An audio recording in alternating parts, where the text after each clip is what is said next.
Good morning, everyone. I can see you're joining. Welcome, welcome, and good morning.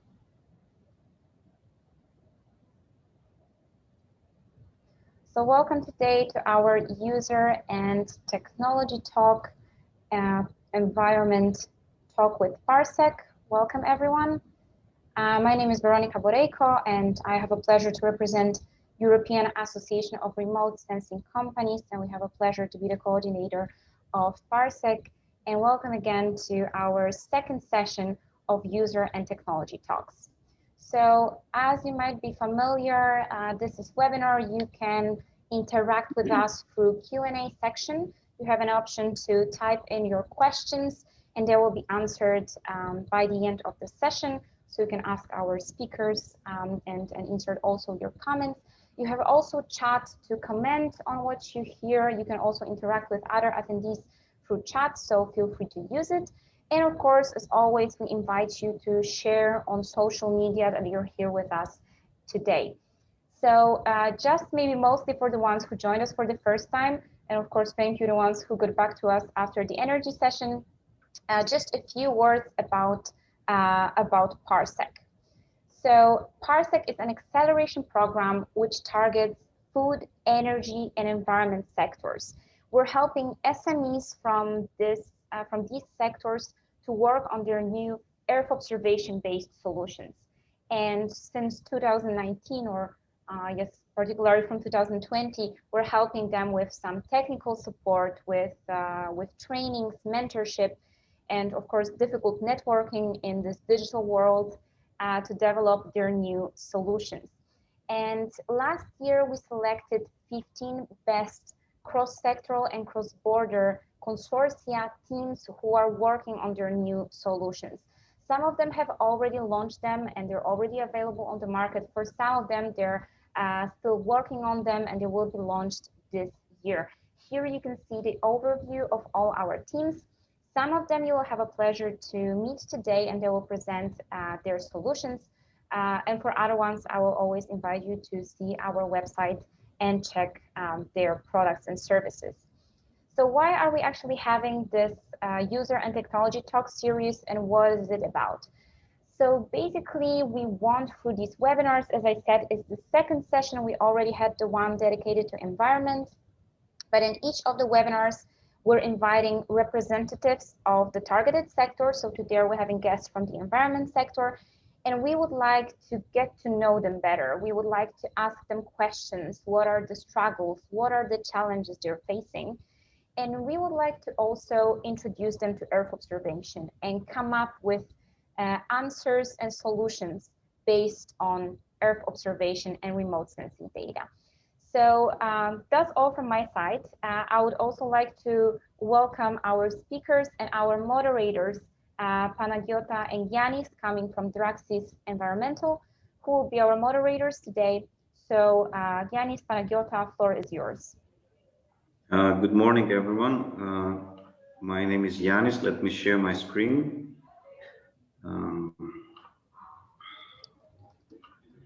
Please do let me know if you can see my screen. Yes, it's not a presentation yet, though. No, it's not a presentation yet. It's black desktop.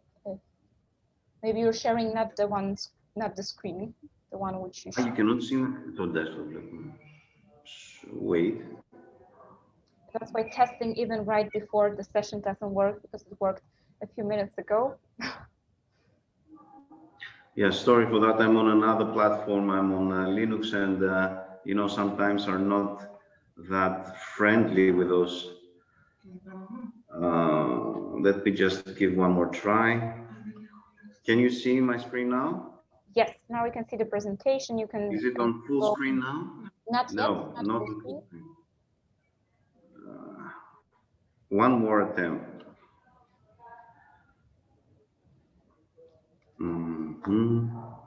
I think that now it will be fine. Yes, now we can see it. Thank you very much. Okay, perfect. Thank you and sorry for the delay. My name is Yanis Nasiopoulos. I'm representing Draxis. Today we're going to talk we have a topic on the environment. I have along with me Panayota Siropoulou, who is more expert in the environment domain. My domain is information technologies, and I have been working on the development of the business catalyst of the in situ data hub business catalyst. Before we start, I would like to say a few words about Draxis. The area of work of Draxis is air quality, weather forecasting, agriculture, sustainable agriculture, waste management, circular economy, and lately we have been involved with the energy sector. In general, Draxis specializes in environmental decision support systems. We are developing web and mobile applications, and we're working on environmental simulation models. And lastly, we have data hubs which feed this information for air quality, weather, and so on. So we are actually developing data hubs, and one of the data hubs that have been released for the project was the in situ data hub. What we're going to do today, we're going to meet experts from 5 companies. The ICLE, which is a global network of more than 1,750 local and regional governments, government committees, governments committed to sustainable or urban development. We're going to meet Discommon, which is a consulting, a multidisciplinary technology and environmental company providing services for the citizen through the use of IoT. Consultaria 3.0, which is an engineering and environmental services company with the aim to inspire greater environmental awareness. We have Cotesa, which is a company specializing in solutions and services for the optimization of territorial management and business processes through the information technologies. And lastly, we have with us UFZ, which is one of the world's leading research centers in the environmental domain and sustainability of natural resources from the Earth Observation perspective. So these are our experts for today, Ms. Elsa Dourier, Senior Officer and Sustainable Finance, Smart Cities and Business at ICLE, Andrea Castellar Montes, forgive me for the names, who is a project manager in environmental IoT solutions in Discommon, Mr. Eduardo Rosanto Sanchez, who is a project director at Cotesa, Mr. Carlos Rivero from Consultaria 3.0. Unfortunately, I couldn't find a picture of Mr. Rivero. And lastly, we have Dr. Raouf Malast from Department of Monitoring and Exploration Technologies of the YFZ organization. At this point, I would like to give the floor to Panayota, who is going to go deeper into our discussion today. So, Panayota. Thank you, Yanis. Good morning from my side too. I'm very glad to be here with you. I'm Panayota Siropoulou from Draxis. I'm a physicist with expertise in environmental physics, and I have been working at Draxis since the last 8 years as project manager, environmental projects, R&D projects, and as environmental consultant. I think that the aim of the workshop today is to raise a discussion around the environmental sector and see how the Earth observation technologies can give benefits to the sector. So starting this discussion, I would like just to mention some key trends of the environmental sector that we have identified specifically based on the Green Deal of the European Commission. So we all know that the hot topics today are the climate change adaptation, the transition of the energy sector towards more green solutions, the pollution elimination, meaning from air pollution, water pollution, and etc., and trying to involve all the key stakeholders in eliminating pollution. We want to boost circular economy and minimize waste. Sustainable agriculture is also a hot topic where we can see how we can best use the agricultural technologies to eliminate pollution. We can see a transition towards clean and healthier forms of transport. And we want to achieve biodiversity conservation also in urban areas. I don't know if someone wants to comment on this, or shall we start the debate between the environmental experts? So if you don't have any comments on the specific topics, we can start the roundtable discussion with the environmental experts. So please let us know some things about your company and your vision in the environmental sector. Does someone want to start, or shall I give the floor to someone? Let's say we can start from Carlos. Okay, that's right. Perfect. It works for me. Can I start now? Yes, sure. Okay. Well, hello, everyone. Thanks for inviting me to this event. It's a pleasure to be here, surrounded by experts and people that are interested in all these field-related climate change, environmental things. And well, my name is Carlos Rivero, and I'm an environmental scientist. I'm specialized in climate change adaptation. I'm here representing Consultoría 3.0. We are a holistic group of professionals. We are focused on creating solutions for both private and public sector on their way, on the route to sustainability.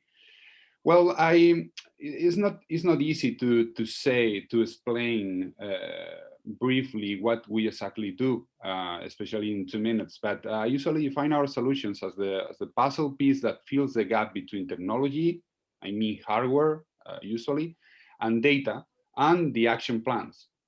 Usually, businesses, enterprises, companies, administrations collect tons of environmental data, but rarely they know how exactly take action. Or sometimes when they take action on places or plans that are not efficient, or the consequences are not the one that are expecting. So that's the point why our expertise help companies, city halls, and administrations. We push them to take advantage to all this information, converting data and indicators, models, or more elaborated data, but at the same time, far more comprehensive for the decision makers. I mean, data about carbon economy, water scarcity, biodiversity loss that sometimes are disaggregated, but we use different models, we use different calculations, indicators, and different models to try to offer them the information in a way they can take action. These are our main concerns, and we push our clients to foster, to use this information to try to build nature-based solutions on their activities, to know how efficiently fight against climate change and create a roadmap to a cleaner society. That's briefly what we do. I know is not so. It's a brief explanation, but I like to say that I'm going to repeat myself. I'm going to say we are this puzzle piece that fill this gap between all the data and the action plans. We help them to use the information in a better way, using all the power we have with scientific models and mathematics, etc. We work with dashboards, with that kind of things that help the client to take action. Thank you very much, Carlos, for the introduction. And which do you think that is the most important challenge that that your organization has to solve at the moment? Meaning either technical or from a business perspective. Well, I mean, one of the most important things I think that we have right now as a challenge is sometimes we are not using technology in the best way. We are not taking advantage of what technology can do for us. I think technology is one of the biggest and most powerful tools we have to fight climate change right now.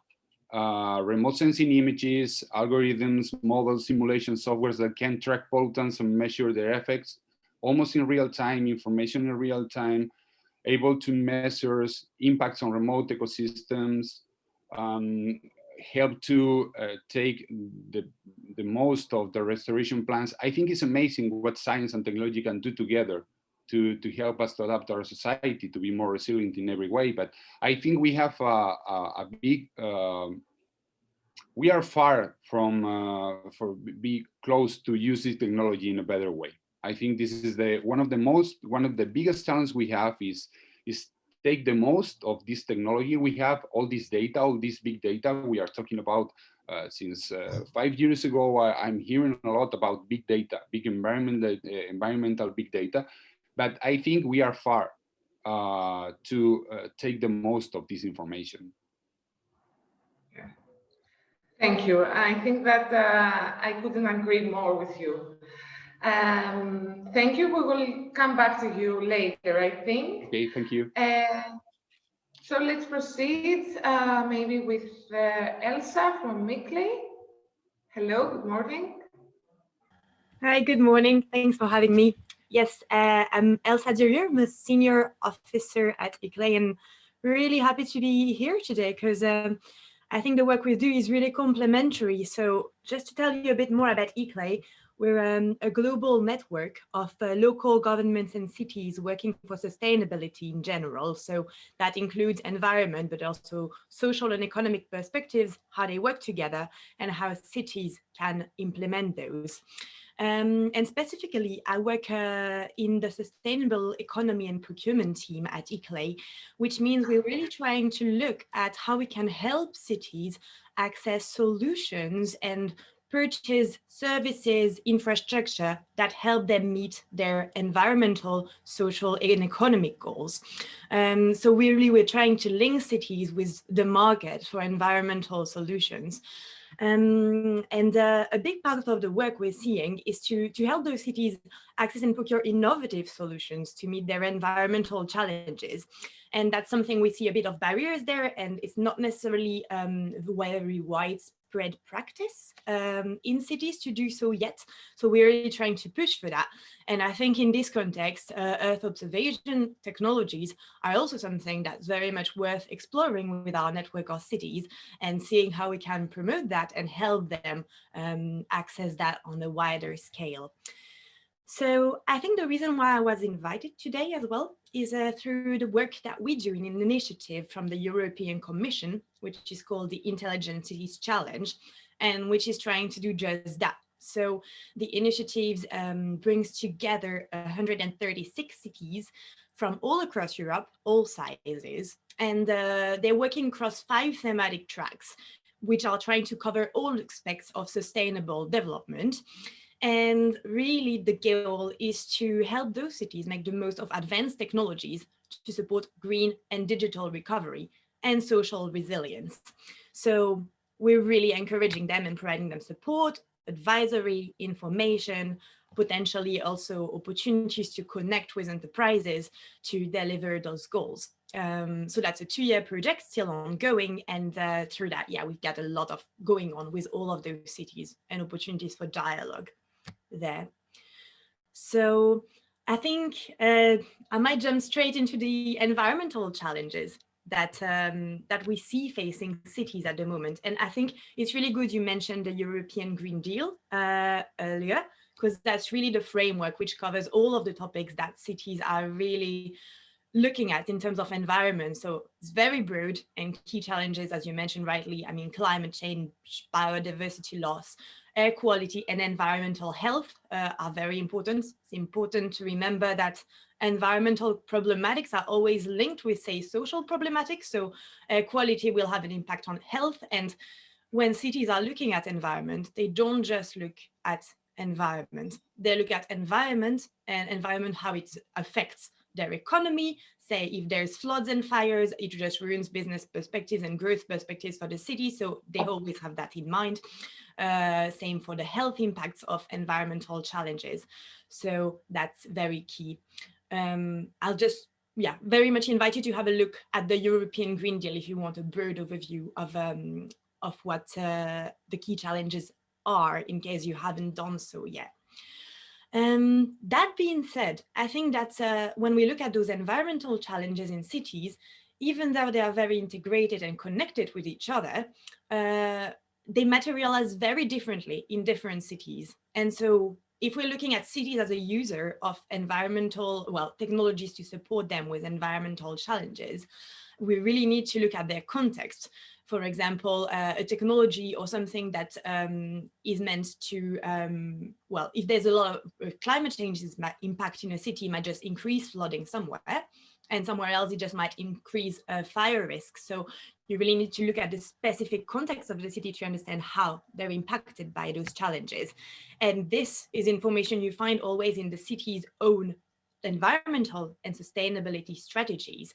And that's really the starting point where looking at cities as a user is what they're doing at the local level to address their very specific challenge.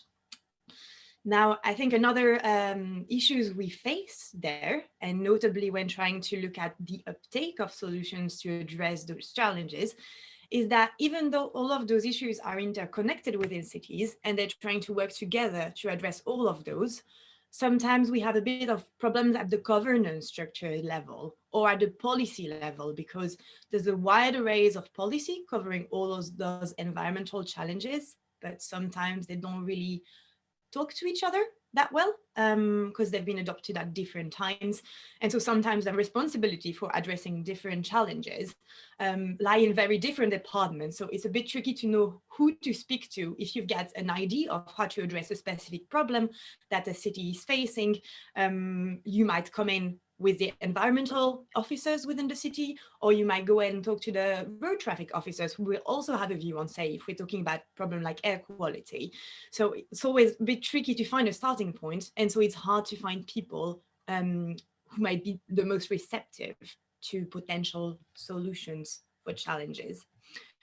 These being said, I'd just like to comment on what we see a bit the role for Earth observation technologies within that.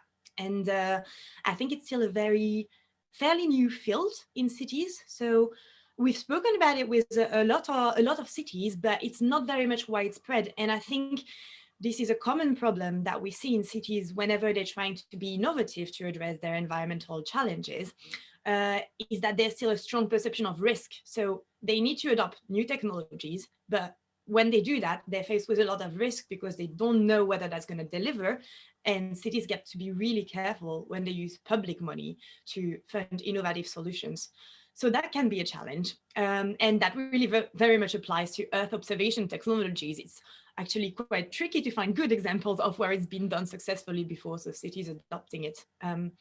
I can share, I think, in the chat afterwards, there's a really good link that I've found when doing a bit of research for this talk about the challenges to adoption of observation technologies in cities. There's an entire report which is really a good read and might be of interest. for people in this session.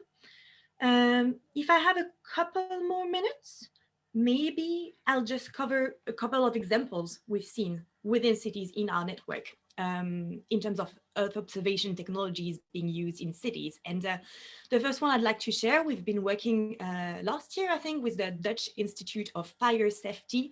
They won one of our procurement awards as they use an innovation procurement method to develop satellite-based technology for wildfire detection. So that was really at the country scale in the whole of the Netherlands. And they really worked with suppliers to develop something innovative, and that just was a really long process, but very successful. So that's an example of application. Another thing that cities are looking at, the Netherlands are actually quite strong in that field because they seem to be looking at that a lot. So they're looking at fire safety and Earth observation technologies for that. But we're also looking at examples of in flood prevention that they're trying to spread there. And I've actually come across a couple of call for tenders submitted by public authorities looking for suppliers to help them find Earth observation technology for flood prevention. So if that's something you're interested at, and some of the companies in this webinar are interested at, I can also share the links of perhaps where to access that kind of opportunities. It's not obvious, but there's a bit of information out there. And another couple of examples, notably that we found through the Intelligent Cities Challenge, is Earth observation technologies to fight deforestation in some European cities, notably in Romania, where there's a big deforestation problems. And we've seen some Romanian universities, so as public buyers, notably the University of Galați, that's trying to deploy Earth observation technologies to fight deforestation. So again, that's somewhere where the public sector comes in with Earth observation technologies to address their environmental challenges. And yeah, other ones very briefly, we've seen some applications. So in Torrance in Spain, there's applications being developed to promote healthier routes. So helping people choose healthier ways to commute via looking at air quality and traffic data. And so again, there's opportunities to involve Earth observations technology in doing that. So yeah, that's really my key thoughts on the topic and where I think I should stop. Very interesting points, Elsa. I didn't want to interrupt you, but very interesting points, I think, for all the participants. And I guess that we will have some time later to discuss all this. Thank you very much, Elsa. Shall we proceed with Andrea from this common? Good morning. Thank you for having me. Hello, Andrea. Share my screen. Yeah.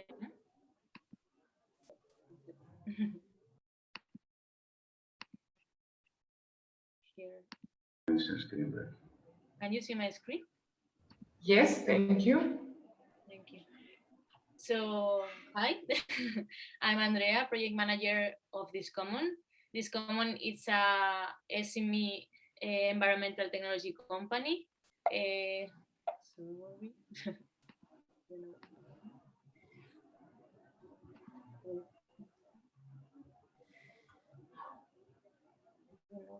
Sorry.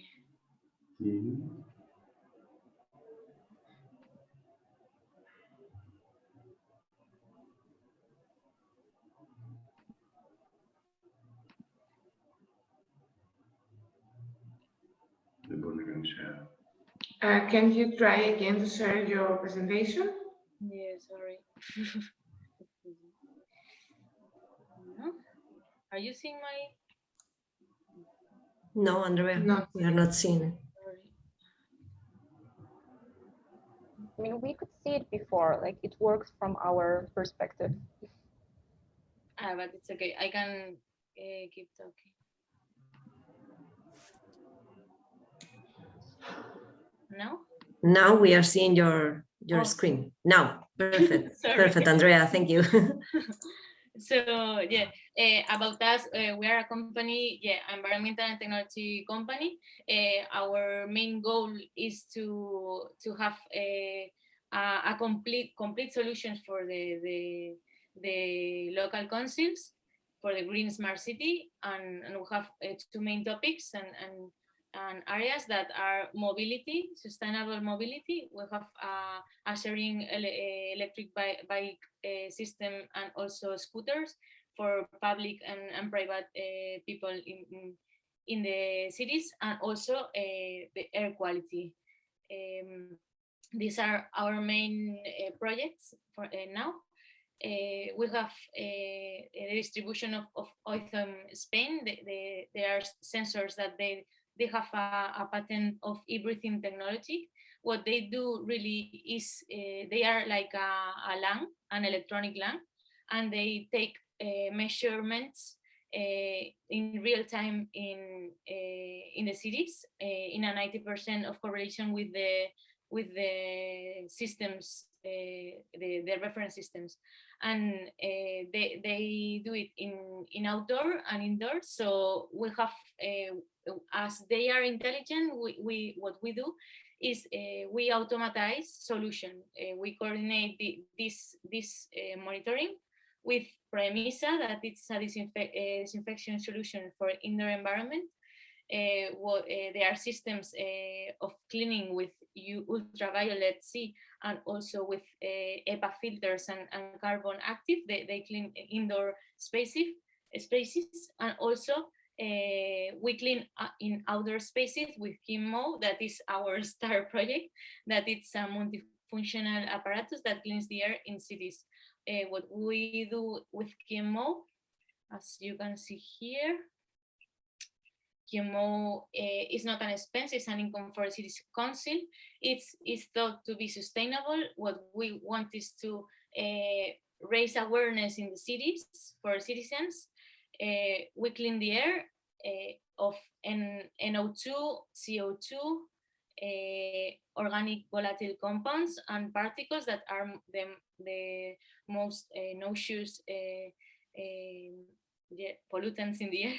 And IoT, we want to each KMO to give connectivity to the city. That's why we can put antennas inside of these KMOs. And also we want to put publicity, just replace the publicity of the cities, and this publicity will pay the maintenance of the system, the device.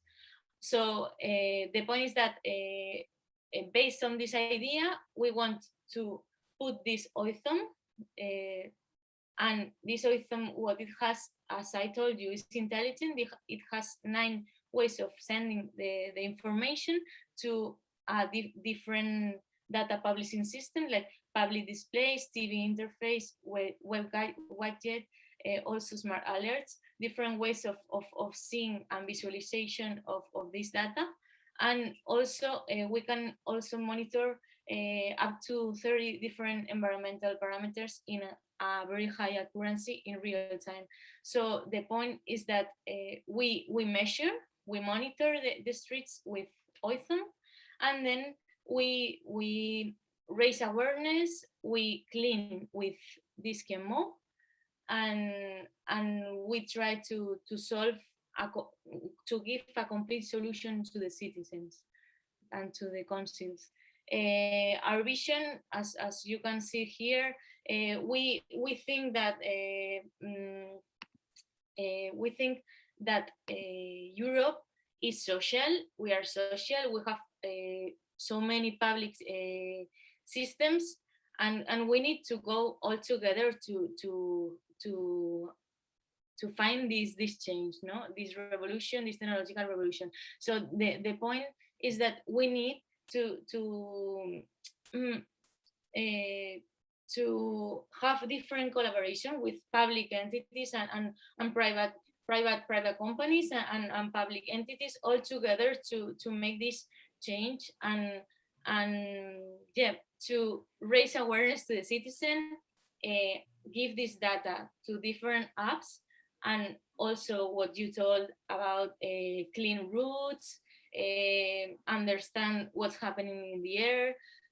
This COVID pandemic, what it's doing is making citizens more aware about the invisible killer that is people is dying because of the air. So this is helping to people to raise awareness about the problem, the real problem of air pollution, because there are a lot of people dying in the world, and we need to improve and to move forward and grow in this, no? So yeah, we believe in collaborating different companies and with different initiatives to reach this change, this change of habits for the citizen and for the local councils to reach.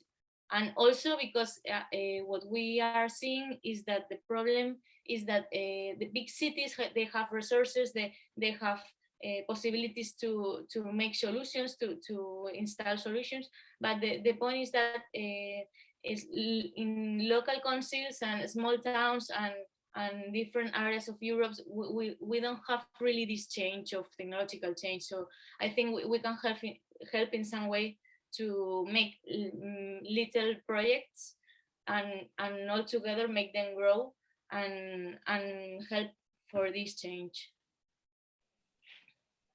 That's more. Thank you. Nikita, we cannot hear you. I'm sorry.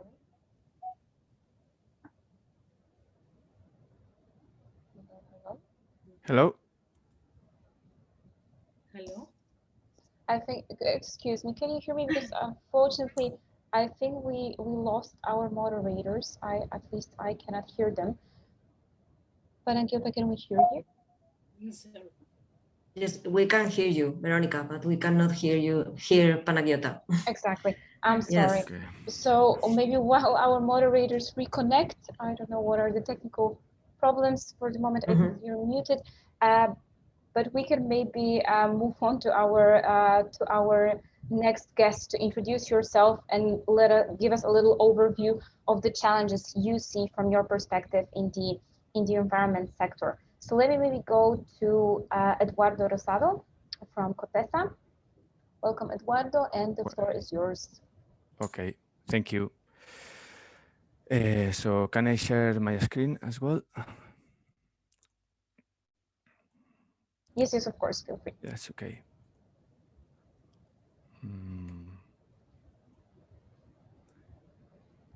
Okay.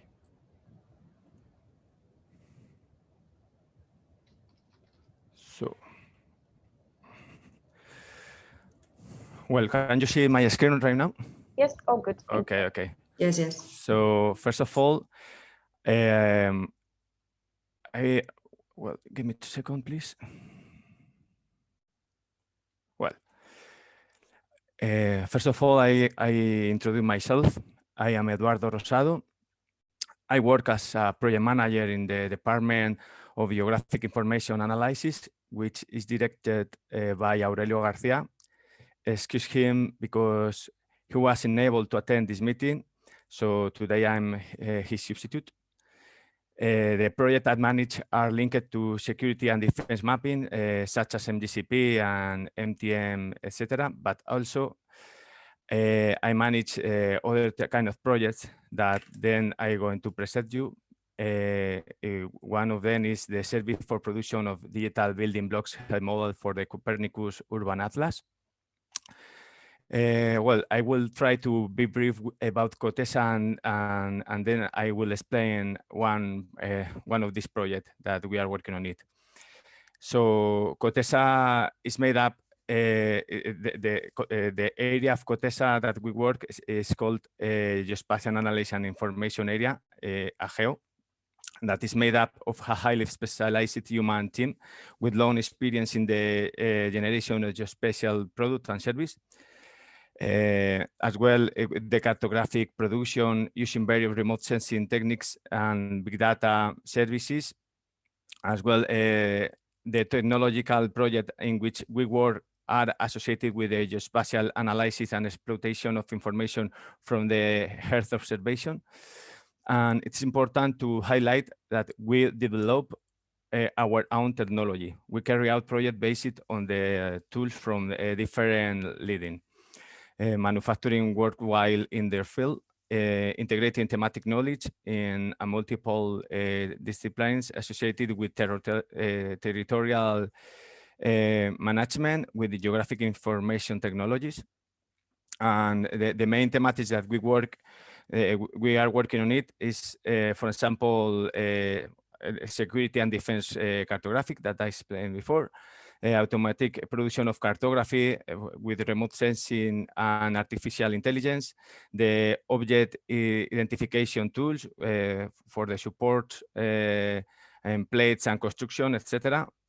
LiDAR and mobile mapping application with drones, supply and processing of high resolution image, the generation of digital models, estimation of water needs in crops, generation of other kind of solution related with the environmental sector.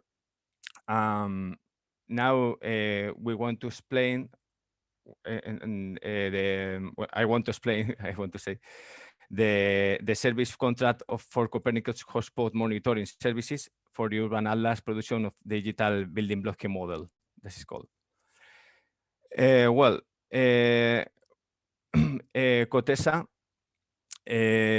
has started production work of BBHM, that is called the digital building block elevation models in 885 cities in the urban centers throughout all Europe, whose population is more than 50,000 inhabitants. The target of this contract is to update and expand the information of the urban atlas services.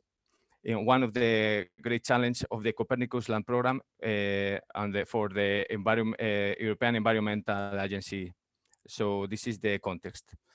This European project has a budget close to 1 million euros and is a part of the general framework of European Union regional policy, which covers the production of detailed information on land covered and use in the main Europe cities. Sorry. And it is an innovative project due to technology use where the algorithms based on artificial intelligence, the deep learning, big data, cloud computing, and all those words too much saying nowadays. So the COTESA is working right now with another company for this project is Capigeo. It's a Polish and American company. They will be responsible for the quality control and COTESA for the rest of the project. And COTESA is the leader of the consortium. I want to be fast. The workflow is made up in 3 stages. The first and not less important is the collection of ancillary sources, both to create the elevation model and to do the quality control. The ancillary sources will be very high resolution satellite image and LiDAR information. And choosing the best image is a difficult work because we have to consider many parameters, dates close to 2012, cloud cover, angle of the remote sensing. This stage, the area of interest provided by the European Environment Agency are also refined. So once we have chosen the input source, the stage 2 starts. So in this extraction of the building blocks model, data is produced from a cloud computing platform where the DCM and DTM are generated on the one hand, and on the other hand, the building mass is created at the same time with artificial intelligence. The result of all of these filtered DHM or on this case, building block model, the byproduct acquired is in this stage entering the stage 3, and where a specific quality control is carried out by Capigeo and the metadata is also completed. So finally, this product is sent to the customer and they decide it is finally correct or not. So far, we are getting a great feedback because the precision is very good. And in the end, the product must be the characteristic of the contract with the date. The data from the satellite image is close to 2012 and have a pixel size close to 10 meters. obviously, we can achieve higher resolution for the ancillary source that we use a remote sensing with 20 centimeters, but we have to adapt to the result of the required product. Here you can see an example of this process in more graphic way in the city of Gouda in Netherlands. Above, we have the DCM, then I'm sorry for interrupting you, Eduardo. Sorry. Please wrap up because we are running out of time. Okay. Thank you. Okay.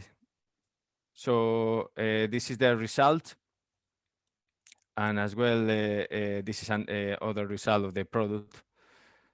So this is all. I don't know if you have a question. I only want to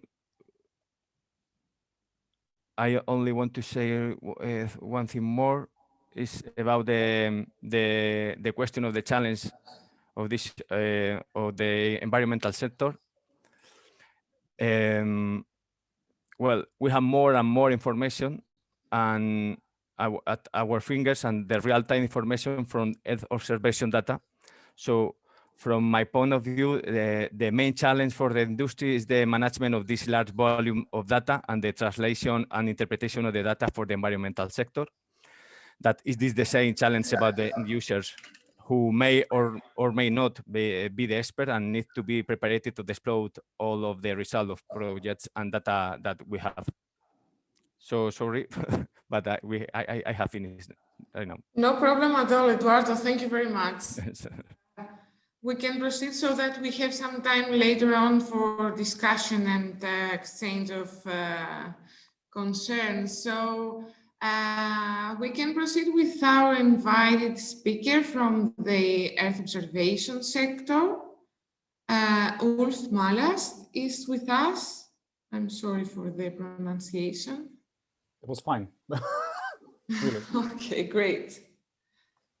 Well, to be honest, I don't want to be the one who is losing time here, but just shortly about me. Actually, I'm working for the UFZ, so the Helmer Center for Environmental Research in Germany, but I also work for the so-called ELTER, which is a long-term ecosystem research infrastructure, or it's an emerging one apparently. And in this framework of working for the ELTER RI, I also work for eShape. And eShape is a huge project, H2020 project that is currently going on. And within eShape, I am one of the showcase leads. There are several showcases for eShape, dealing with a lot of different topics for the environmental sector, from water to climate to health to disasters and so on. So quite a broad range of different topics here.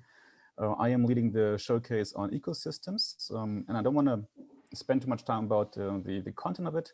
Let me just simply jump to the challenges I see. We have heard several things on challenges before, and I totally agree to all of them.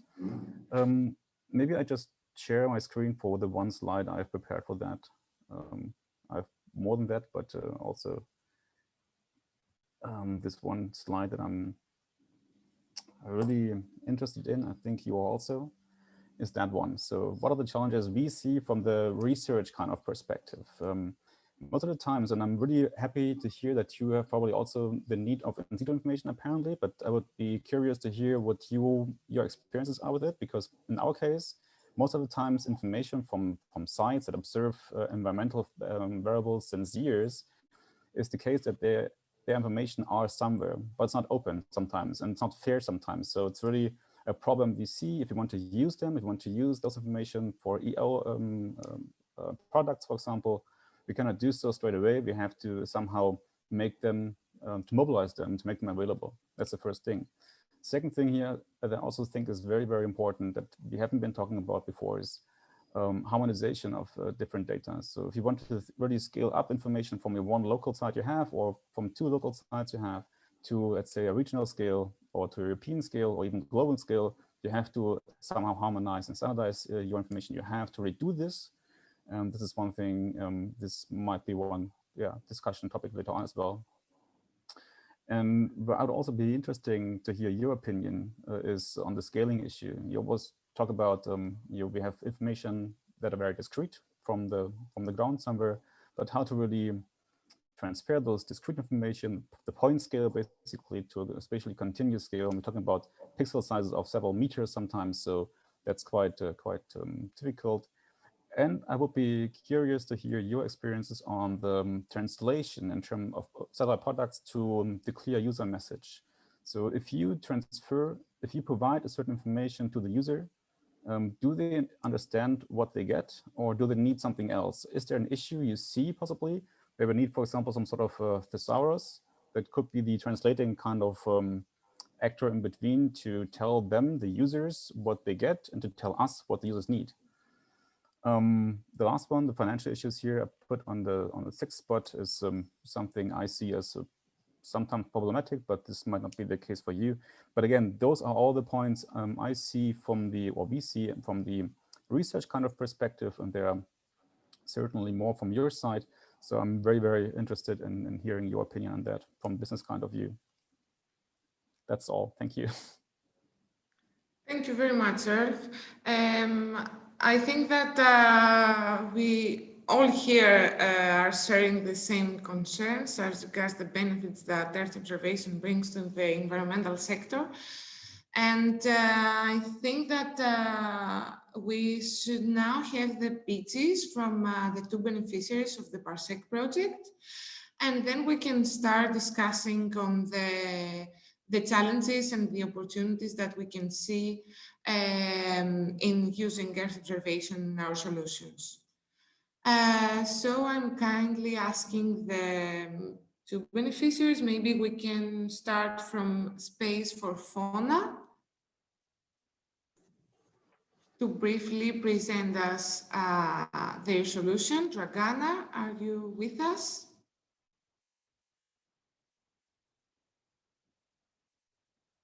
Dragana, can you hear us? Let's maybe go to another team, and maybe in the meantime, Dragana will join us. Okay, maybe Robert from Healthy Places. Sure, I can go ahead. Give me a second to share my screen. Sure, thank you. You have around 5 minutes to present the solution. Right, I don't think I need 5 minutes, to be honest. No problem. Yeah, so hello again. My name is Robert Heinecke. I'm one of the founders and the CEO of Breeze Technologies, and together with our partner Proximy.io, we are the Healthy Places Consortium. And what Healthy Places actually does is basically bring air quality based routing to our cities. And we do that for the private citizen, for the individual citizen. First of all, I would like to talk a little bit about the challenge. I mean, we already heard from some of the previous panelists, air pollution is the greatest environmental health threat of our time. And it particularly affects the groups that really can't protect themselves, like, for instance, children that are much more affected by air pollution, or, you know, the elderly, or young mothers and pregnant women, or the chronically ill. And air pollution killed 7 million people per year, and somehow we are still lacking the tools to really combat and fight it. And this is why we are trying with Healthy Places to really tackle the problem, not at its root, because I think that's a longer story, but rather to give the people the tools to protect themselves.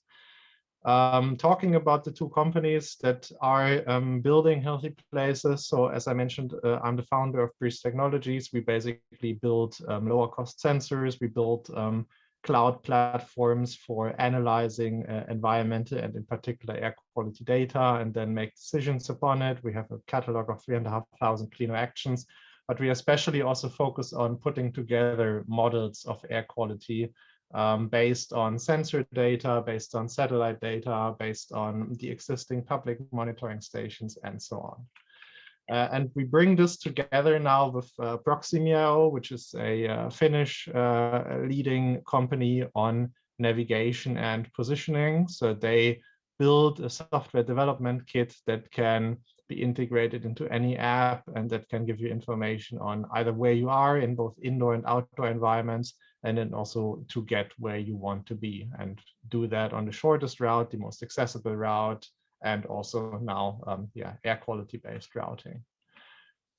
And Healthy Places is really the tool for pedestrians, for the individual citizens to get from A to B and to protect themselves from high levels of air pollution. So it takes into consideration where you are, it takes into consideration where you want to be, and it then takes basically all available air quality information that is around you from both ground-based monitoring stations, but then also from the Copernicus atmosphere modeling service, integrated into one air quality model, and it then rates the different routes that you could potentially take based on these air quality data sets, and then gives you both the fastest route, which might go through a polluted area, and then it also gives you the healthiest route for you, and it visualizes you what that also means. And it's our hope that through this application we can also raise more awareness for the topic of air quality and help people to protect their health and protect their loved ones.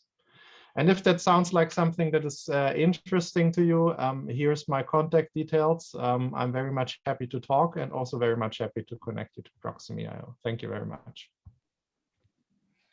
Thank you, Robert. Any question for Robert from the invited speakers?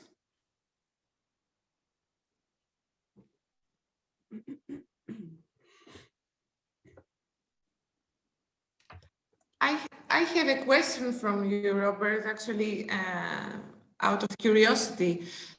So how did PARSEC actually help you in bringing this solution in real life, and what kind of Earth observation did you use?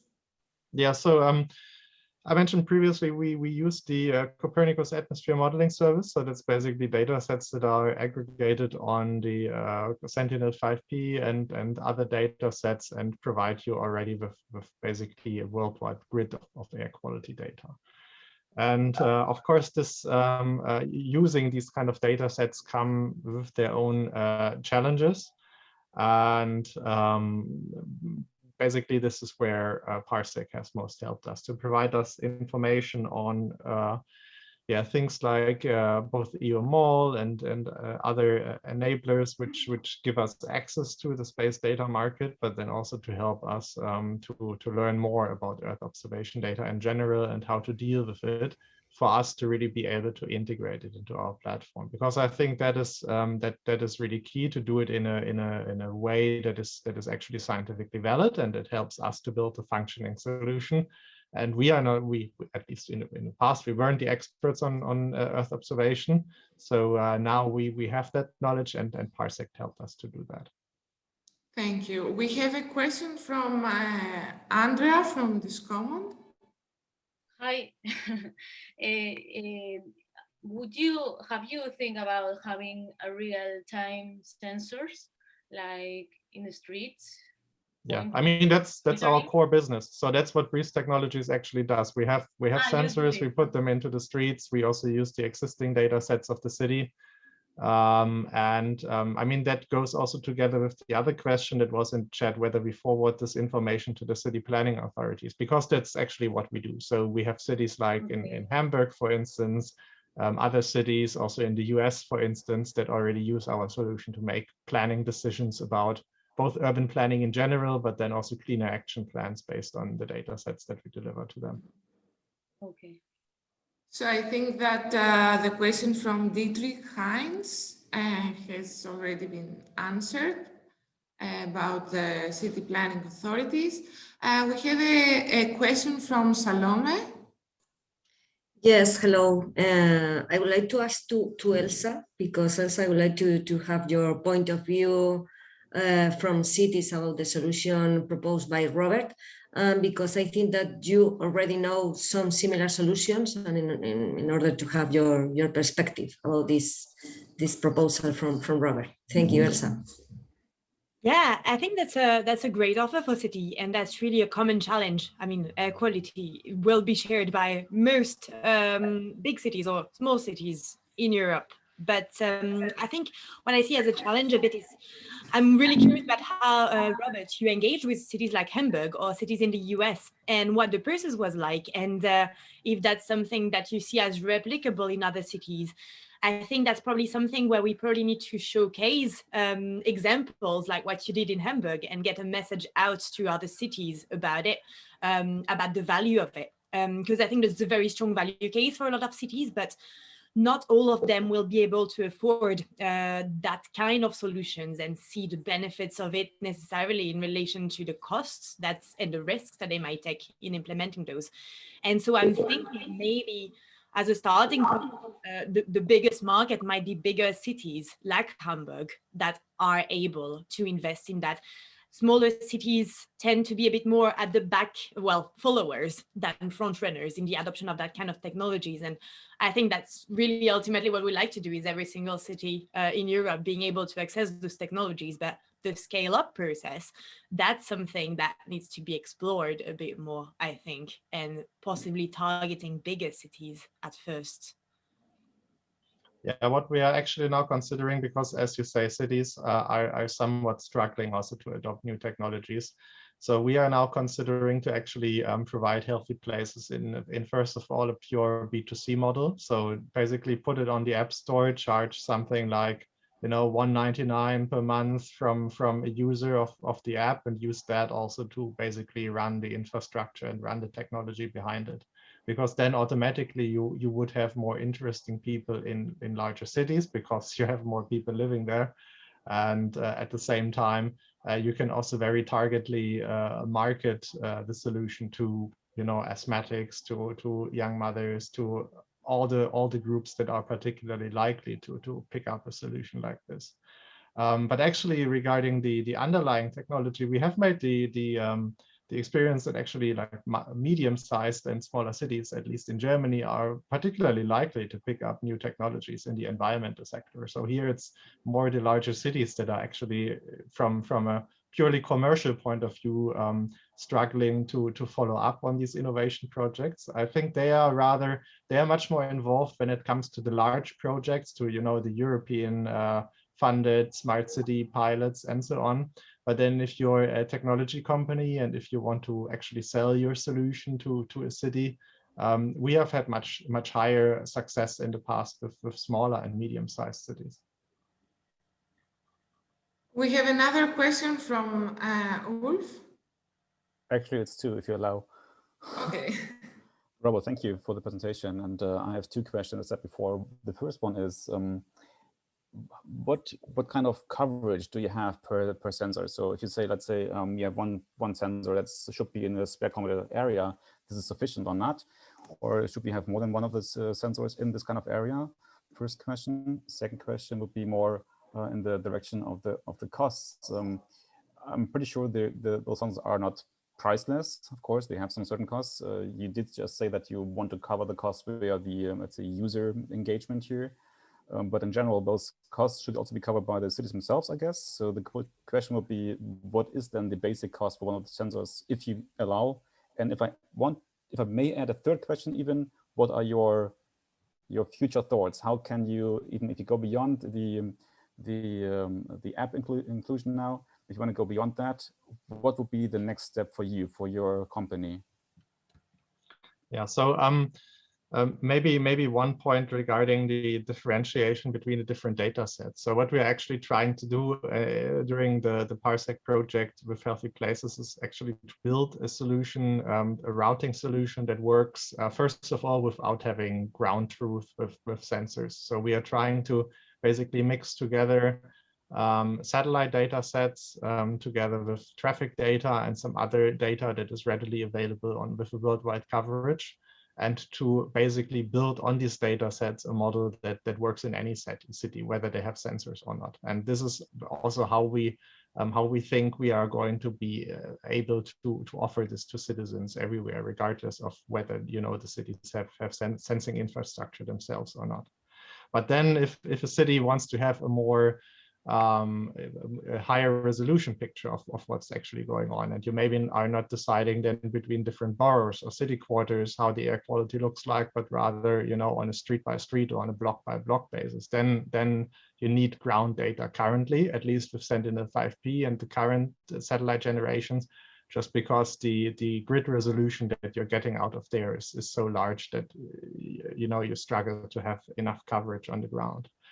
Yeah, this is where then the sensors and the ground truth comes in. Not only our sensors, but we also use sensors from partners where we get the data from. And for us, we provide them in a subscription business model. So that's something like €1,000, or in the US, $1,000 per year per sensor, and that includes things like maintenance and calibration, ongoing calibration, and all the analytics cloud behind it. And we try to drive down the cost in the future exactly through apps like Healthy Places, where we try to monetize additionally on the data sets. And then at some point, ideally, we want to provide the sensors for free. And this is also what goes towards your last question: where do you see the future of the company? We want to basically build an ecosystem around these environmental and air quality data sets in particular, with different kinds of applications like Healthy Places. And they then would be the ones who are actually financing these monitoring networks and the data aggregation. Thanks. Thank you, Robert. Can you still hear me? Yes. I think that we have a last question from the attendees. Dietrich Haynes has raised the hand.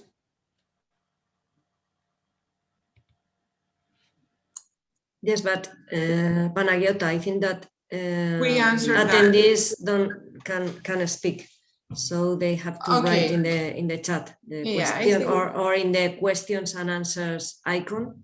Mm-hmm. They can use the questions and answers icon better for launching the questions from the attendees, please. So a last question from Andrea. Yeah. One, please. It's for Robert also. It's because I'm thinking about the calibration. How do you assure this accuracy of your sensors? How do you know they are working properly? Yeah, so we use basically a three-step calibration process that also, by the way, takes into consideration satellite data and surrounding public monitoring station data and other data sets. And basically, we benchmark sensing elements. So, you know, the piece of equipment that monitors an individual parameter, we benchmark that in the laboratory before using it in our hardware. Then we also benchmark them for things like cross sensitivities, aging, and so on. We do different AI and statistically based models to correct for things like sensor drift and cross sensitivities and temperature and humidity influences and similar. And we regularly benchmark our sensors also together with public authorities. So we put them on the monitoring stations the cities are already using, you know, devices that cost a couple of $100,000 from Horiba and MLU and Grimm and Födisch and many other current companies in the segment, and basically look at the kind of overlap of the data there. And we had very good results with accuracies of like 95% compared to the existing monitoring solutions they have for thousands of the cost if you go up to the whole solution package. Thank you. Thank you, Robert and Don, for this interesting discussion. I propose that we proceed with the next beneficiary and the next speech from Dragana. Hello everyone. Pleasure to see you all. I will tell you about Space for Fauna Consortium supported by a PARSEC accelerator. Space for Fauna is, okay, actually I need to share first my, yes. Yeah. Yep.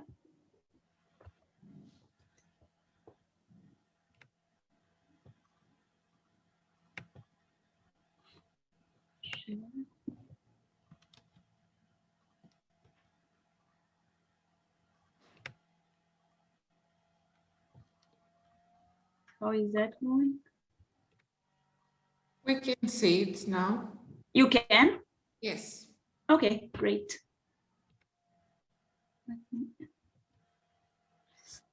Okay, so Space for Fauna is developing data-driven and science-based solutions to help farmers transition to greener, healthier, and more efficient farming practices in line with the EU regulations.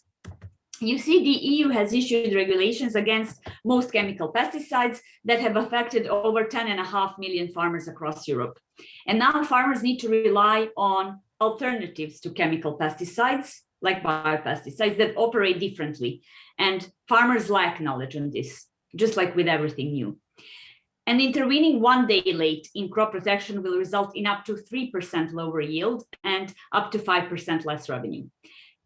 This especially goes for farmers in horticulture. They lack knowledge on where pests and diseases are located, why they're affecting their crops, and what they can do about it. And this is where we step in.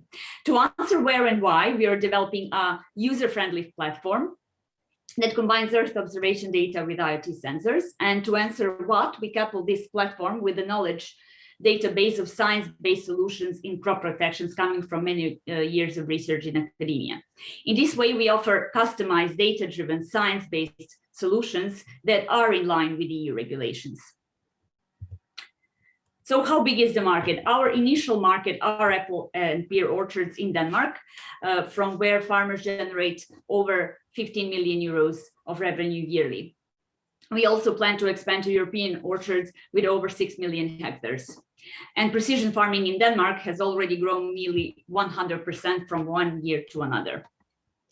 Our primary customers are farmers, and we have generated interest from them. And we will target our customers directly through this application trials to demonstrate the value of our product. And we will also reach them through influencers, seminars, and digital marketing. When it comes to our product, we plan to make it free for the first year so farmers can see the benefits and have access to more advanced features. Then we will charge per hectare and depending on the size of the operations on the farm.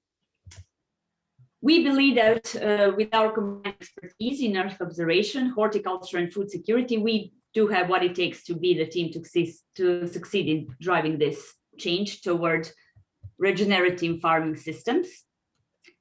And my name is Dragana from Fauna Smart Technologies, and I'm happy to answer your questions. And I think that also Alex from Space for Good is here. So that's our technological partner. So yeah, on technological aspects, I think like it would be good if you ask everything about environment and crop protection and food. Yes, thank you all. Thank you, Dragana. While we are waiting for the questions from panelists and attendees, and although that this is not my field of expertise, my question, a simple one, is what's your difference, your advantage towards competition? Because we all know that we have seen several similar services in the market. Okay. Like where actually people are guiding farmers how to actually transition from chemical to biopesticides, because I didn't see that. This is the thing, like right now, actually farmers were, using now for 1 hectare certain chemical pesticide, and they were paying €2. Now they actually need to transition to biopesticides that will pay like €10 per hectare, and biopesticides are way more unpredictable when it comes to, it's just simply they're based on live organisms. So it's not like you can say to a live organism, go and work there now, right? So there is a certain delay in efficiency. So we are actually now exactly saying like, okay, this is like the main expertise that needs to drive this change. So it's actually the knowledge database that we really, so this is actually proprietary technology of Fauna Smart Technologies that is based on many years of research. So this is exactly where we can say now is the time that yes, it's the domain expertise, but at the same time, we can leverage this through different technologies. And yes, satellites is one of the technologies that we are using to leverage this knowledge. And then further, we can continue exactly like the job of Earth observation is really to kind of guide us, crop protection scientists, in a way that like when is the right time, and then what to do about it. That's the knowledge database and why this is actually happening. So basically what we are providing is the scientific foundation, not just the ground truth, but the scientific foundation for Earth observation. Okay, great. We have a question from Ulf. Thanks, Lagana. I totally agree and appreciate what you do. Still, I have one question on a technical kind of aspect. Okay. Which sensors do you use to really, let's say, predict certain diseases and pests for certain horticultures? Because most of the times the sensors are quite large in spatial scales, and you just showed images from, let's say, very tree-like scales, and this is hard to achieve, at least. So the question will be probably to Alex, not to you, but still, can you answer the question, or Alex? Yeah, but this is actually like something that we will test now in this upcoming season in the field. Great. Yeah, so yeah, but we are aware that, you know, being Earth observation in agriculture, where you have high density crops and it's an arable production, so it's wheat, rice, and barley. I mean, it's the plan that allows you to see these things, because it's easy to see those patterns. It's the bird eye view that you need. But here you need like different way of approaching to actually pests and diseases. When it comes to vineyards, when it comes to orchards, when it comes to canopy system, we talk about different ecosystems. So I think all these biophysical parameters, they need to be modeled differently. So this is what we will test now. Yeah. Okay. Thanks. Yeah. Okay, any other question for Dragana?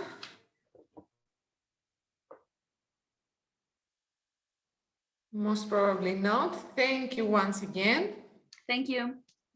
We can proceed with the next beneficiary. Anna Cristina is here with us. Yes, yes. Good morning. Thank you. I will share my screen.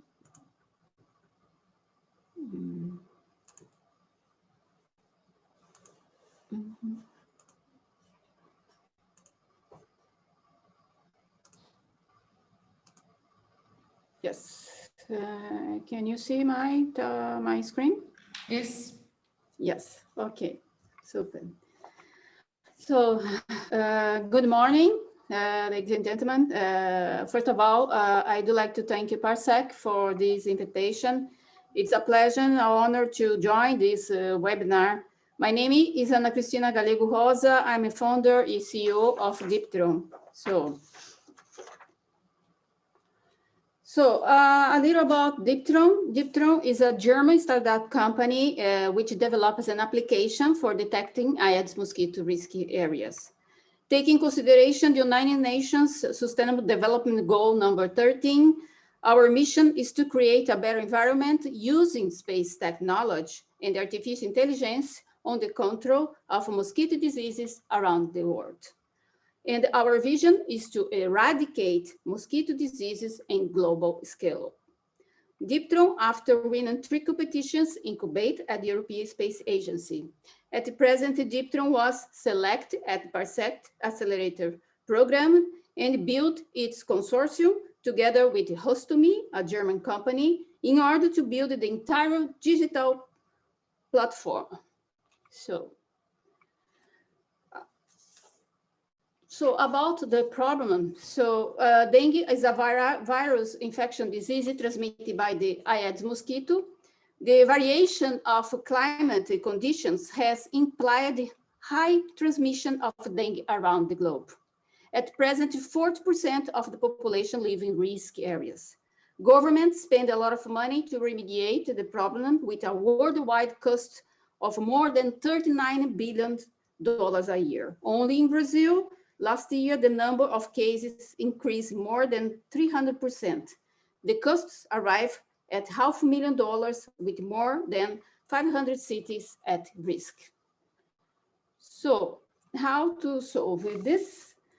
Diptron developed an early warning system for dengue outbreaks, which allows governments take mitigation actions in advance for dengue outbreaks. How it works? Aedes mosquito are dependent on climate and environmental conditions. Climate Earth observation data, ground data, and the other relevant data are trained and tested in artificial intelligence and give us a prediction model of 4 weeks in advance for dengue outbreaks. As an example, we can see here the risk area map from the Brazilian city of São José dos Campos, where a pilot is run at present.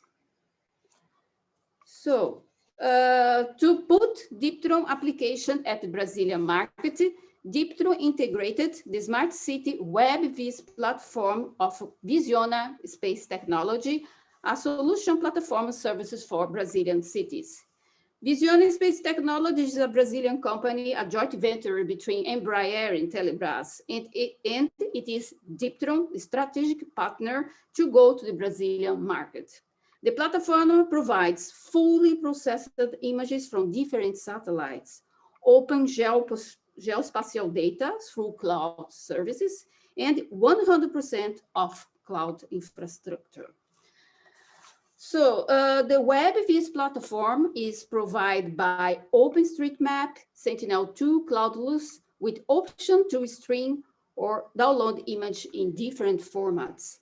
Regarding the analysis, the platform allows semi-automatic analysis and validate change detections within 48 hours. So it can analyze areas with pool or garbage, which are risky areas for dengue outbreaks. The result can be provided by email or directly via Visiona platform or through monthly report.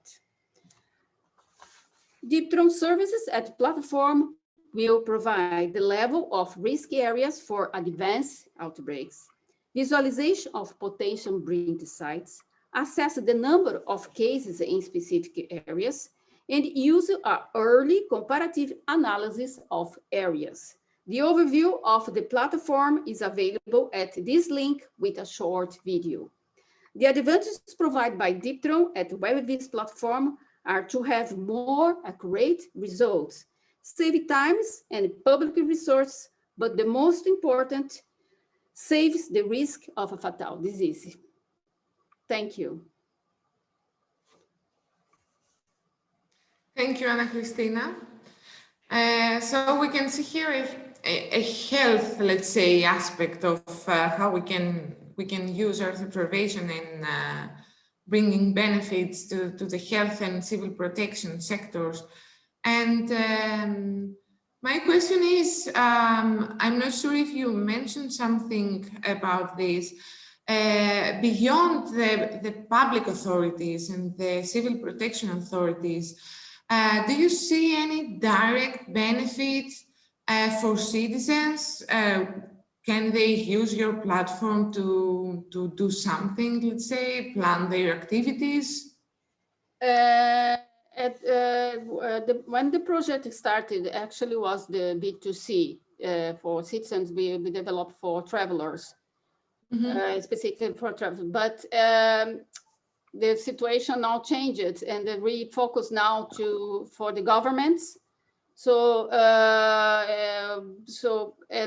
we are going to explore it to the governments, and this is not to be available for citizens. It's B2G. Okay. Clear. Thank you. We have a question from Carlos. Yep. Hi, Anna. Hello. I found really interesting your product, your project. I have a briefly question. What are the risks based on what parameters converts an area in a risky area? What is the risk? The risk you are trying to find risky areas. Yes. I wonder how you are calculating this risk. What are the parameters, the different factors you are entering the model to? Yeah, we use also observation data from the temperature, precipitation, vegetation index, evaporation, transpiration. From the ground data, we use socioeconomical data, dengue cases, and infestation data provided by the health authority. So all these data are trained in our artificial intelligence or in our algorithm. So Okay. we are now at the accuracy 85%. So we're still training, and now is the platform is working in the pilot now to do all the adjustments to start to go to another cities. And so the model, the algorithms are your own, and you are not using some standard model to find these risk areas. You build your own algorithm for that. Yes, yes, we are in using deep learning. We build our model, Okay. but we are going to be try to be scalable. The model be scalable. Okay, thank you. Thank you. Next question from Elsa. Yeah, thanks, Anna, for this presentation. I was wondering how and whether you're looking at potential implications in terms of biodiversity monitoring as well. If you can focus a bit where the infestation areas for mosquitoes, say, will be. Are you looking at how to monitor risk to pollinators, for example, or risk areas for other species, which are probably at threat of extinction? No, we go to the risk area of the breeding sites. We have specifically focus in this. We have a radio of 150 meters that the radius that the mosquito can fly. Why? Because the mosquito cannot fly more in this radius. That means that the larvae, the breeding sites stay there. Our focus is in advance to locate these breeding sites, and the authorities take their mitigation actions. For instance, they go there or do fumigation in the areas. It depends of the actions of the authority. I don't know if I'm clear for your answer. Yeah, I think it makes sense. My question was really whether you could be looking at the breeding sites of other types of species that are potentially at threat, and that would be implications for biodiversity protection as well as health protection. Yes, directly, yes. Thank you. And the question from Wolf again? Sorry for the questions. No problem. Anna, you I just like mentioned. Me too. You just mentioned that you use temperature information from the ground as well as precipitation, as well as something else. And you also mentioned, I think, that you use a local network of that. Is that true? So local networks provide you information on temperature, on precipitation, and so on. Is that correct? No, I will say the ground data is from the local authorities, right? The in situ data. Right. You know? So if you think about scalability now, you just said you can be scalable in general terms, but if you think about scalability and also think about the uncertainties of different stations, different networks providing you the relevant information on precipitation and temperature and so on, I would a bit at least doubt the direct scalability using AI, for example. One point in your presentation, I also noted here that we have the challenge of the in situ data as well. So this, of course, I think all projects and face challenges. One of these, I believe, could be the in situ data, how to provide, because not all data are online. We needed to ask it to the authorities. Some authorities, health authorities, we're going not to have probably the data depends of the city we are. So there, we know where challenges coming, but anyway, we are already on the road. Mm-hmm. Okay, thank you. Because I think this might be a very issue for you. Either you can use WMO, for example, so the World Meteorological Organization data. This is online and worldwide, or you can also use information that ELTA or I provides in the near future as well. So this could be like two potential candidates for you? Well, probably yes. So thank you. I cannot see any other question for Anna, so thank you very much, Anna, for your So contribution. be free also to contact me if you have more questions. My email is on the screen or will be in my presentation. So my team and I will be able to answer all the questions in details. Great. And the last beneficiary, the last pitch for today is from Vincent Renier. Hi, thanks. Let me share my screen. Yes, please. Can you see it? Yes. Okay. So hi, everyone. Thanks for inviting us and giving us some minutes. My name is Vincent Brenier. I'm Chief Operations Officer at Deep Blue Globe, and we are part of the Polaris Consortium. Together here today is Cooper. If you're still there, Cooper. Oh, yes, I guess. So Cooper Van Franken is CEO of Bearing Data Collective. And we actually, PARSEC helped us to come together to build this consortium. As we are experts in Earth observation data and satellite services at Deep Blue Globe and use of AI solutions. And they have more the expertise in the fishing sector and providing sensors on fishing gears to collect in situ data. As they say, they are fishing for data. So we are talking here about the fishing sector, the fisheries. So what problems do they face? Most of the time, it's a relatively conservative sector where they rely on their own experience to identify the fishing grounds. They don't use too much real-time and dynamic solutions to do so, only mostly static maps. And most of their navigation is manual and not real-time automated. Even though, like other sectors, they have there's a high competition and there's a need of reducing their operational costs. One of the cost factors being the bycatch. When you fish a certain species and collect also other species, which has, of course, an economic negative impact for them and ecological impacts. We also see that the climate change is moving the fish stocks, which can have an influence on them, and definitely safety and efficiency are important, particularly in extreme weather conditions.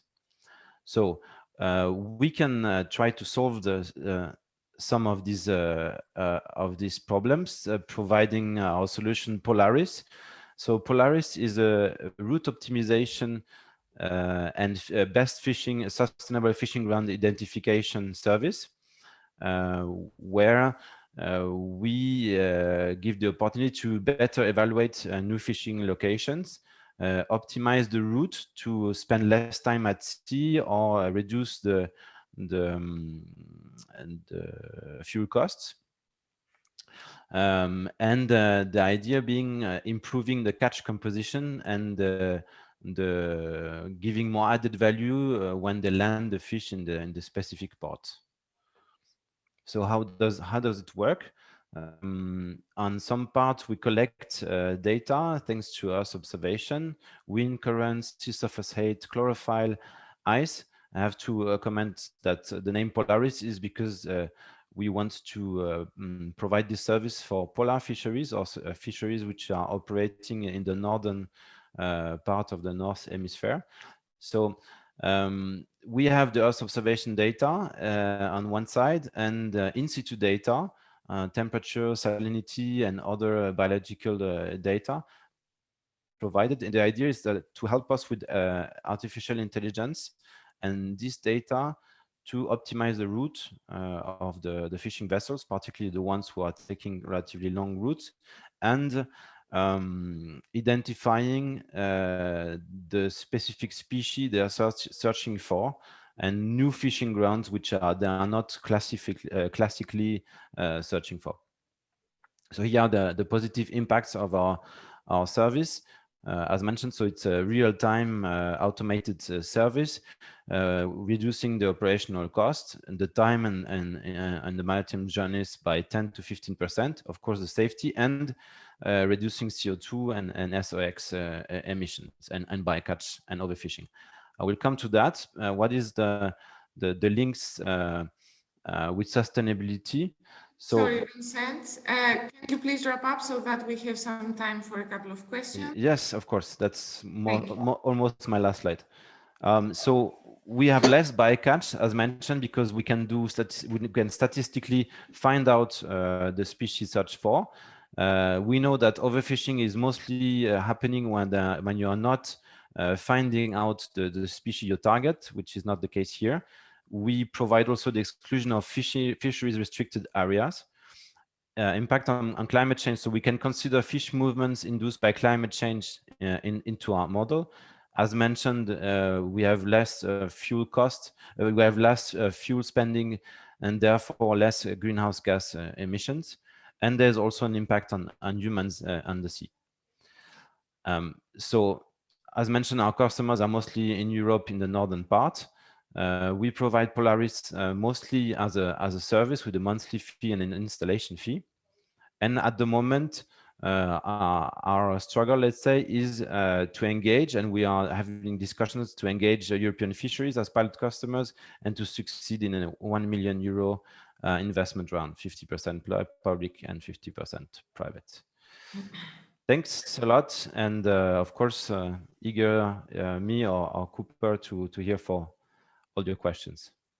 Thank you, Vincent. Any questions from the panelists or the attendees? So we are quite far from the cities, but it's not another way of impacting positively the environment. Yeah, definitely. I cannot see any interaction yet. Maybe we can proceed and come back to you during the open discussion session. Thanks a lot. Thank you.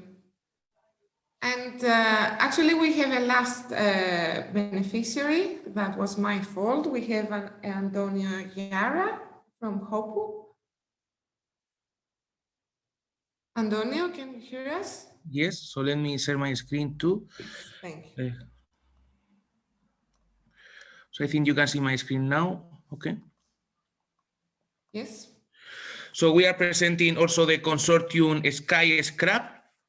That is, we are a consortium of three companies converging between France with Murmuration and also with our colleagues Interranis and ourselves, also my colleague Roque is here connected from HOPU in Spain. So what we are doing and we are really approaching is supporting cities, mainly our main customer are cities, and also tourist destination as part of the cities in order to support them in all the creation of indicators and supporting all the decision making for all the Green Deal related action plan. As you know now, with the Next Generation Europe, as part of the COVID crisis, and also as part of all the Agenda 2030, in order to satisfy all the CO2 mitigation action plan, we need much more better use of the land and urban management, sustainable of tourism, and also this kind of action. For that purpose, we have integrated together with all the value proposition of Copernicus datasets, all the experience with hyper-local data, also integrated other data sources related to other information with tourism, and finally also other information related with other use of the land. So this is the most important part, that we are really here converging IoT, big data, and artificial intelligence. We are three companies with three skills. In particular, I represent HOPU. We are the expert in IoT, and we are creating this service. Has been already validated by cities like Cartagena. We are also working with cities like Toulouse, city like Madrid, in order to validate the action plan. We have initial outcomes, very important, in order to identify priority areas of action.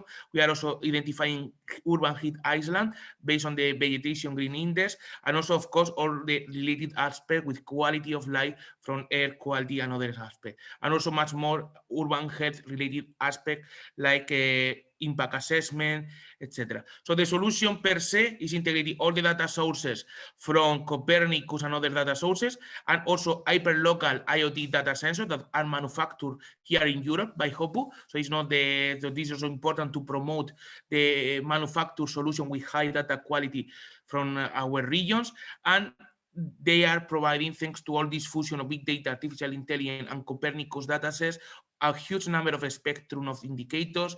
We are helping to action plan, and the most important is that thanks to all the cities we are working with, we are creating a set of experience and a set of know-how in order to understand, for example, the performance of low emission zones, of new mobility action. We are collaborating with corporates like Acciona about new mobility action, like the e-scooter. We are also cooperating with utilities of water management like Suez from France, or also Emasesa from Seville in Andalusia. So we are really cooperating and integrating these opportunities.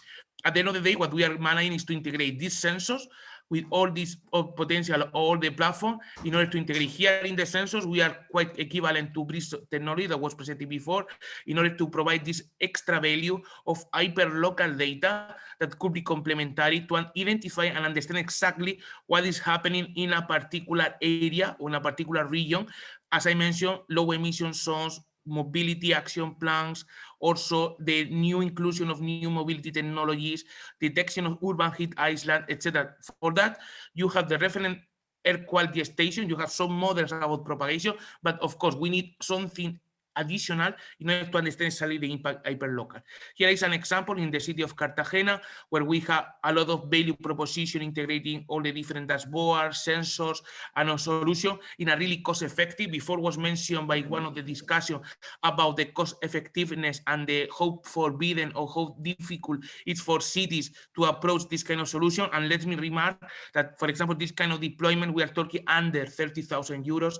We are talking really a very cost effective solution, including software, maintenance, etc. So this is really something that we are optimizing thanks to all the open data, to all the kind of solution like Copernicus, to make it really affordable. And thanks to that, we are right now working in more than 35 cities, including capital city, but also small village that are able. So this is the consortium. As I mentioned, this is also Rocky and all their colleagues connected. And thank you so much for the opportunity to present, and looking forward for some final questions. Okay. Thank you very much, Antonio. As we are waiting for questions, my question is if PARSEC actually brought us together between the three companies, I guess. Yeah, indeed. We didn't meet each other before. As I mentioned, we are as an IoT specialized company. We didn't have this know-how about all the data modeling that Terranis has. We didn't know about the particular needs of smart destination that now cities like Toulouse, Cartagena are taking, and also now with Alicante are taking benefit. So these are all these value propositions, as I mentioned, is IoT plus big data and data modeling plus artificial intelligence. So this really is something that we meet each other in the matchmaking. We are also helping now to companies like Terranis to open market in Spain. In fact, they now also set up a new guide for development of market in Spain. That was a novelty thanks to PARSEC. And we are also working with them in order to open market in France. So this is not only technology. First, of course, technology is supporting us and improving our solution with all the satellite data and these skills, but also all the value proposition on helping each other as neighbor countries and as European members to support in the market development. Okay. Great, nice to hear that. Thank you very much, Antonio. I cannot see any question for you, but we can now proceed to the open discussion. So if anyone has a comment, a question to the beneficiaries, to the panelists, I can already see a question from the attendees. But let's first give the floor to the invited speakers if they want to comment on something.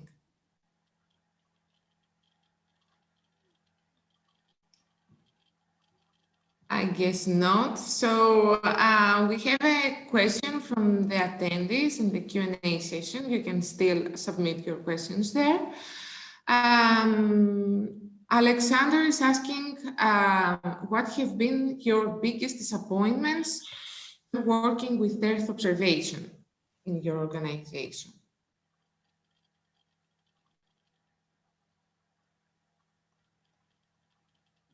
Maybe Carlos or Eduardo. I don't know if you want. I'd be happy to take the question. So yeah, regarding Earth observation data, what we found out initially, and this is also why PARSEC was very helpful for us, was that it's actually quite hard, at least for the air quality data sets, to access them in a way if you're not familiar with the topic.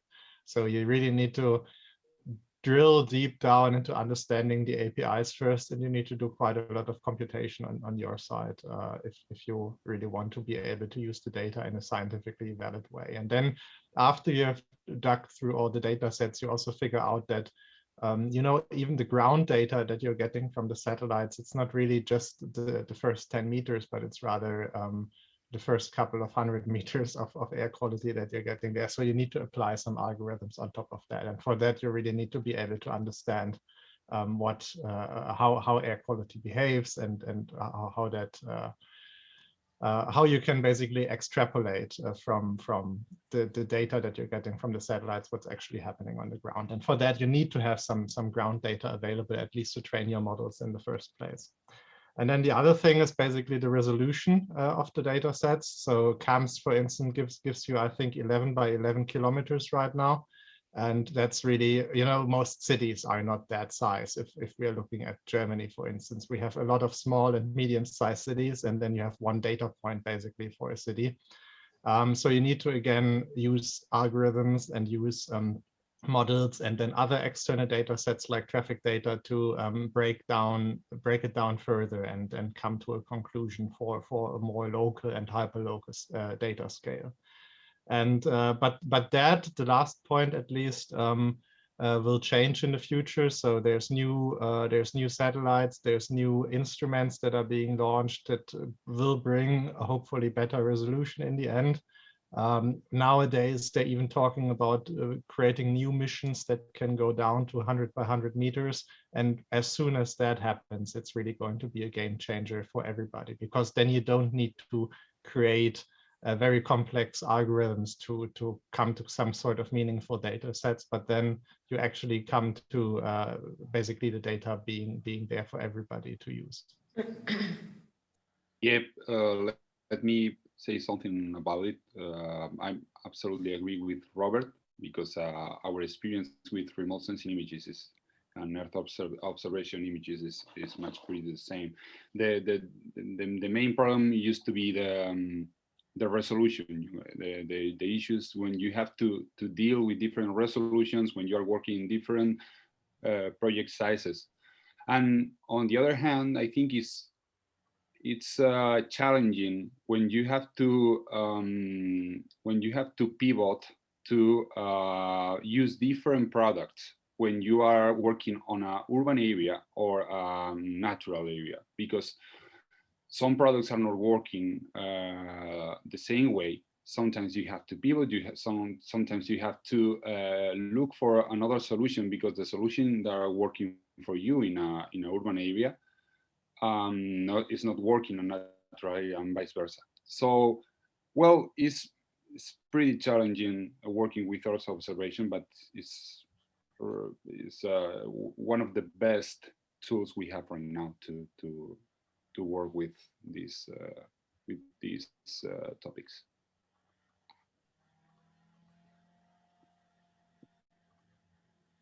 So thank you.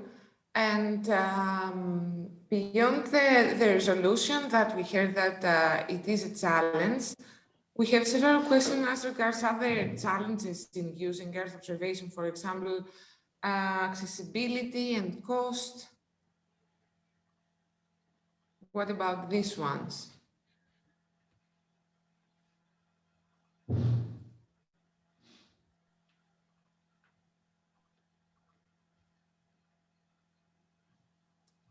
I think that several services, especially from Copernicus, are for free. And as regards the accessibility, I'm not sure if the question is regards the technical skills of the people handling the Earth observation data. If you don't have any comment on this, we can proceed with the next question from Nico. Will be the impact of policies such as coming with the Green Deal on the environmental sector? What data will be needed, do you think? I'm happy to comment in on this one and the Green Deal and the policy aspect. I think the first big impact is a political push for more environmental action, more monitoring, more concrete results. There's clear targets to 2050 for climate neutrality, notably.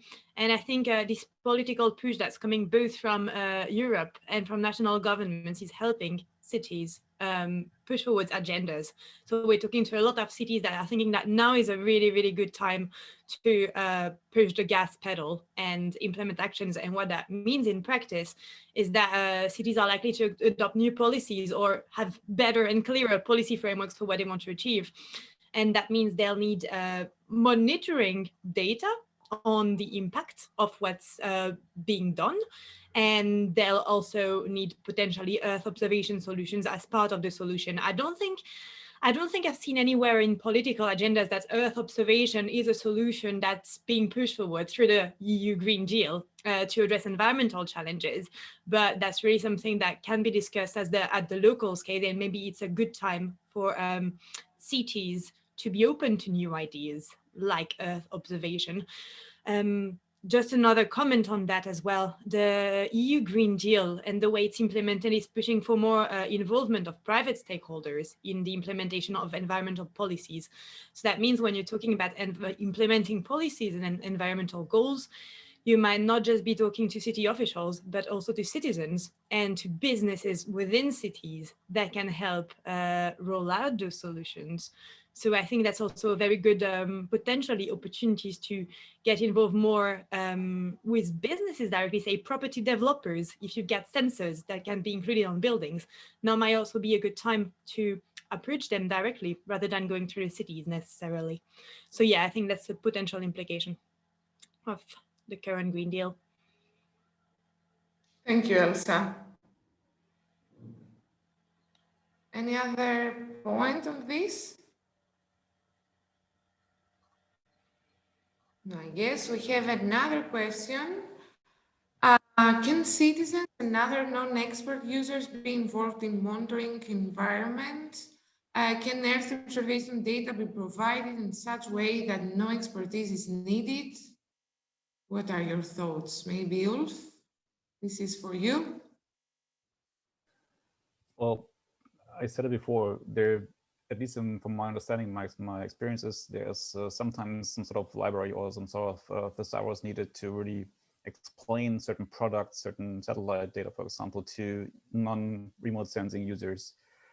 So if we break it down to a product that is clearly comprehensible to everyone, this would be the ultimate aim, of course.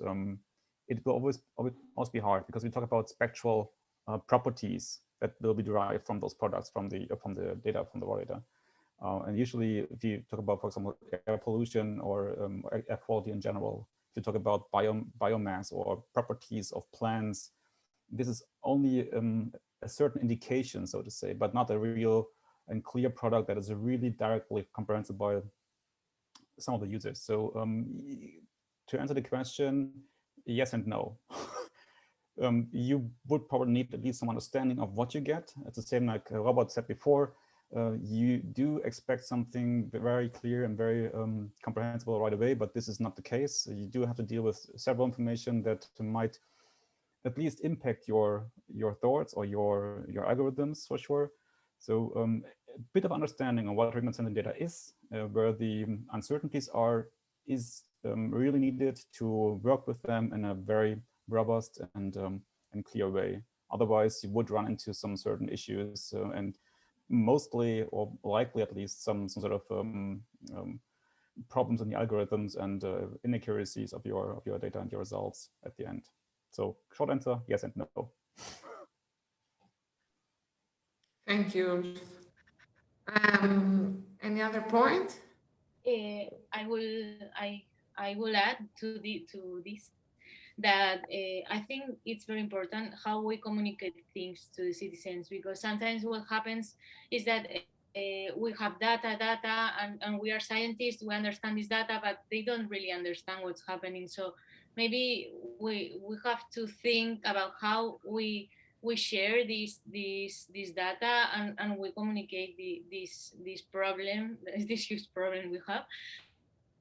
And also the citizen has to have this point of asking why I have to learn about this, and what's the problem of the air pollution and the pollution and the climate change. So I think it's how we put the data, but also how we communicate and how we reach this person and this citizen.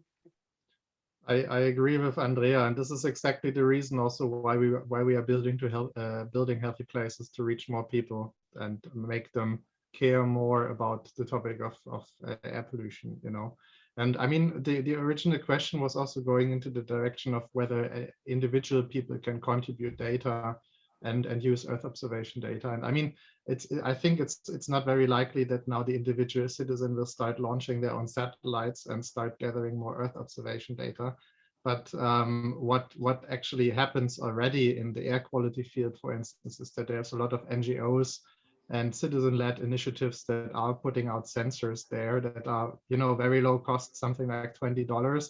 And then you can argue a bit about whether or not they actually provide data that is valuable, but at least in making the users get involved more with the topic and kind of adopting their own sensor and start measuring themselves and then seeing some data sets makes it so much more tangible for the individual citizen to learn more about air quality and to get involved in the topic.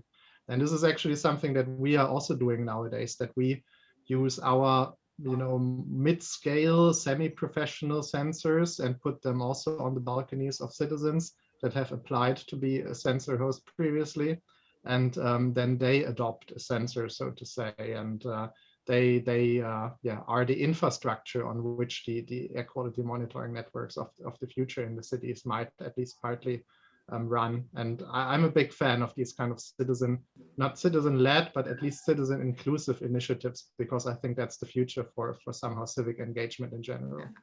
I'm very sorry to interrupt this discussion.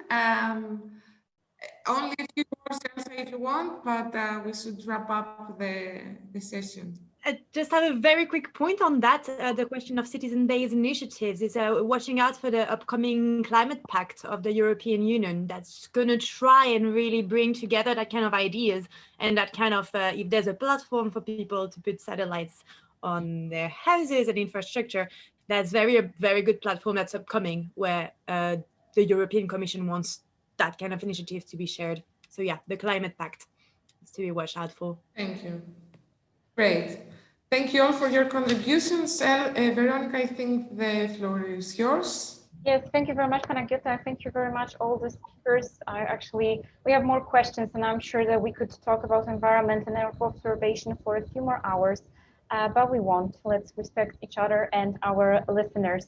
So I would like just to thank you again and let you know that it's not the last of our sessions. We'll have another one, which would be the last one, dedicated to food next week.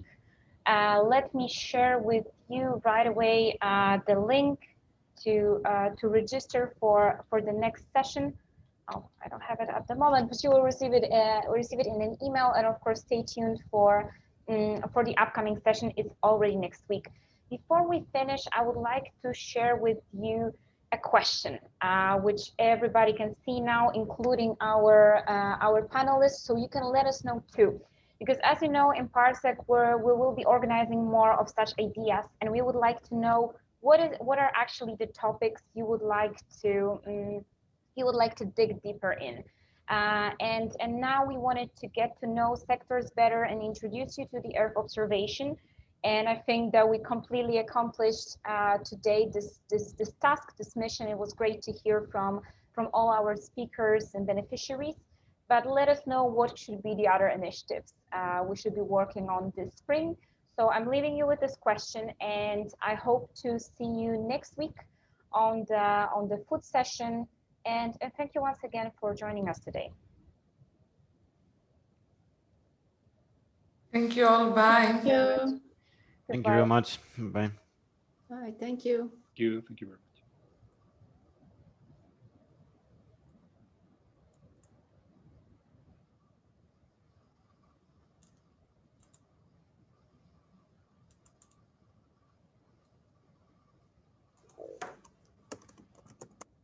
Thank you.